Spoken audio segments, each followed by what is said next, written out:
aliyyil azim. Amma ba'd. Al-Mukarram Ananda Kiai Haji Ali Rahmat yang saya muliakan, seluruh jajaran pimpinan Pondok Pesantren Modern Al-Adhkar,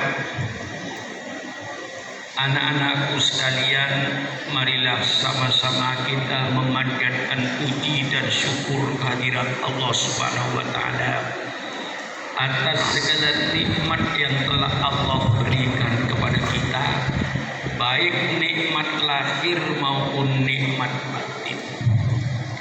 Nikmat lahir, alhamdulillah kita dipanjangkan umur, alhamdulillah diberikan kesehatan yang baik, alhamdulillah diberikan tempat untuk menuntut ilmu.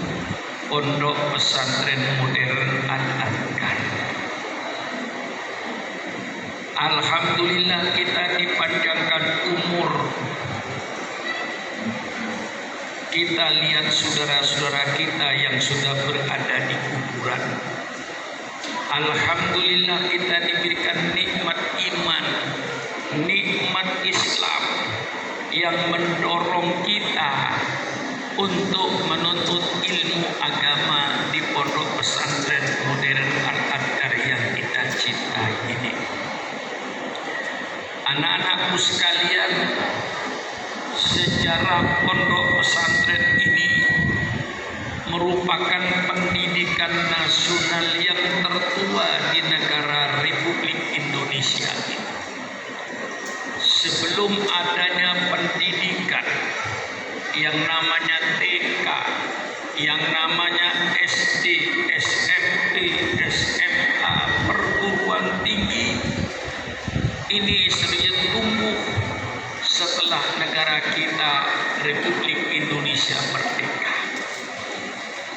Ratusan tahun, bahkan boleh dikatakan ribuan tahun sebelum itu sudah berdiri tempat pendidikan yang namanya Pondok Pesantren.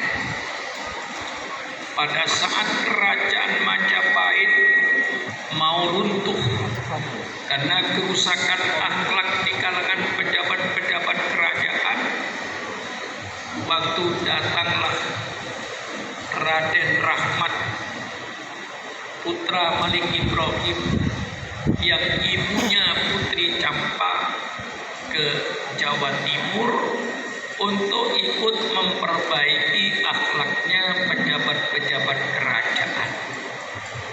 Walaupun waktu itu Raja Majapahit Brawijaya tidak masuk Islam, tapi dia sangat senang dengan tingkah lakunya Raden Rahmat ini, sehingga dia dibebaskan untuk berdakwah kepada rakyatnya memasuki agama Islam.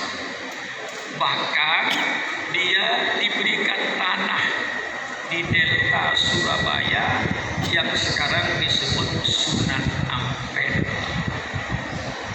Disitulah sekitar tahun 1300-an berdirilah Pondok Pesantren yang dibangun oleh Raden Rahmat Sunan Ampel, yang santri-santrinya berdatangan dari daerah sekitarnya, yang melahirkan para wali songo yang lahir, termasuk muridnya Sunan Ampel, Sunan Derajat, Sunan Bonang, termasuk Sunan Giri, termasuk Sunan Kalijogo, dan beberapa sunan yang lainnya. Itulah pendidikan pertama kali di Indonesia yang bernama Pondok Pesantren. Semenjak itulah berdirilah pondok-pondok pesantren yang dibangun oleh para wali songo itu. Itulah pendidikan di Indonesia sebelum Belanda masuk ke Indonesia. Jadi pendidikan pondok pesantren itu merupakan pendidikan nasional yang tertua. Jadi kalau seandainya saya ditanya orang siapa yang berusaha untuk mencerdaskan bangsa Indonesia, saya jawab dengan tegas, yang berusaha untuk mencerdaskan bangsa Indonesia adalah para alim ulama dengan pendidikan pondok pesantrennya sejak zaman sebelum Belanda. Ini harus diakui oleh bangsa Indonesia ini, bahwa pendidikan pondok pesantren itu pendidikan nasional yang tertua di negara ini. Kemudian sekitar tahun 500 barulah datanglah Portugis, datanglah Belanda menjajah negara kesatuan Republik Indonesia ini, yang pada waktu Indonesia dipimpin oleh kesultanan.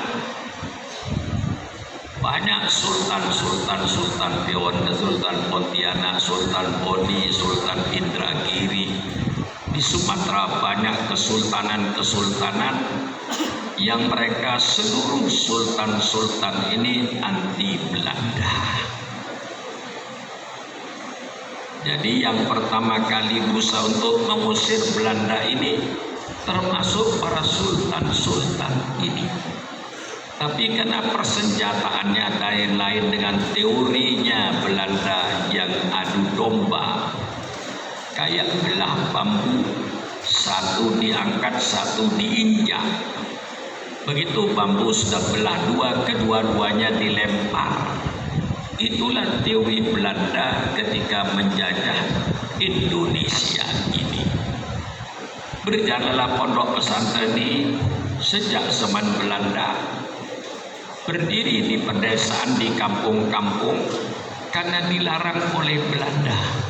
Disitulah perjuangan para ulama mendidik para santrinya anti Belanda. Ini sejarah ini supaya diketahui oleh pemimpin-pemimpin bangsa yang sekarang ini.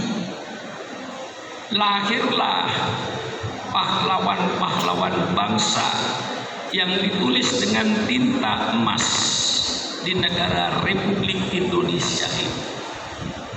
Di antaranya kalau saya sebut Pangeran Diponegoro, itu adalah jebolan tamatan pondok pesantren.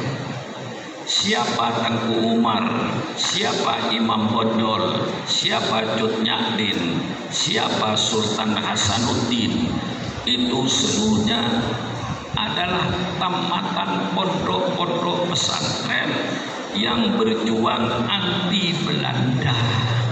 Sampai Indonesia itu merdeka, pondok pesantren semakin maju pesat.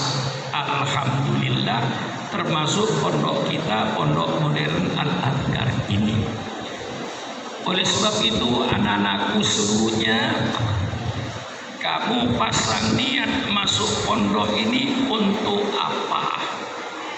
Masuk pondok ini untuk mencari ilmu.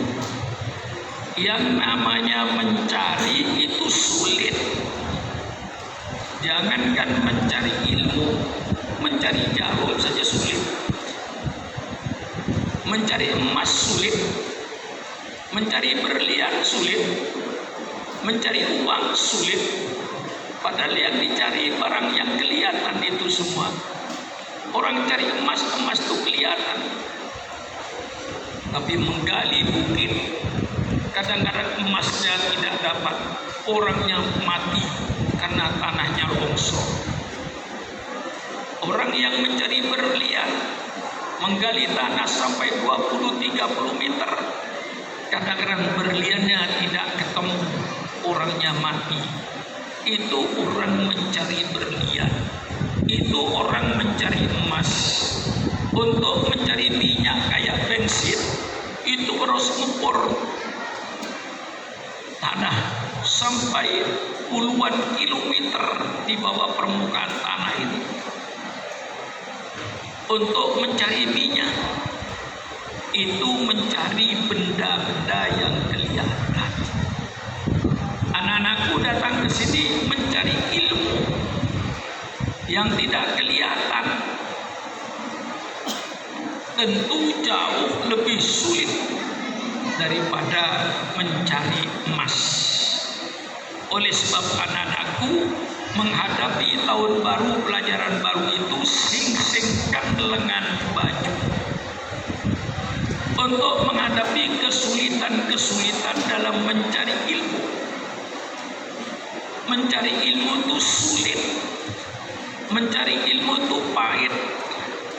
Harus berpisah dengan kedua orang tua, berpisah dengan keluarga, di pondok dengan segala disiplinnya, disiplin belajarnya, disiplin ibadatnya, sampai makannya pun harus berdisiplin. Inilah kita berada di pondok pesantren dengan segala pahit getirnya. Oleh sebab itu seorang penyair mengatakan, malam yadukdullat ta'allumi sa'atan tajarra'adullal jahli tula hayatihi. Barang siapa yang tidak mau merasakan pahitnya orang menuntut ilmu, dikatakan sudah pahit, malam yadukdullat ta'allumi sa'atan. Barang siapa yang tidak mau merasakan kesulitan mencari ilmu walaupun sesaat, tajarra'adullal jahli tula hayatihi, pelanlah olehmu kebodohan sepanjang hidupmu. Oleh sebab itu anak-anakku, tertawa dan menangis itu silih berganti. Tidak ada orang yang menangis terus-menerus, tidak ada. Tidak ada orang yang tertawa terus-menerus kecuali orang gila. Menangis dan tertawa itu silih berganti. Kalau anak-anakku sudah tertawa, tersenyum, mungkin satu saat nanti akan datang anak-anakku harus mencucurkan air mata. Apakah ada keluarga yang meninggal? Allahu a'lam. Kalau anak-anakku sudah menangis, yakinilah bahwa nanti akan datang suatu saat yang anak-anakku tersenyum. Menangis dan tersenyum inilah yang dimiliki oleh manusia. Oleh sebab itu anak-anakku, tinggal pilih, mau tertawa masih muda atau mau tertawa setelah tua, mau menangis masih muda atau mau menangis setelah tua. Tinggal pilih anak-anakku. Kalau kau menangis masih muda, insya Allah kau akan tersenyum di masa tua nanti.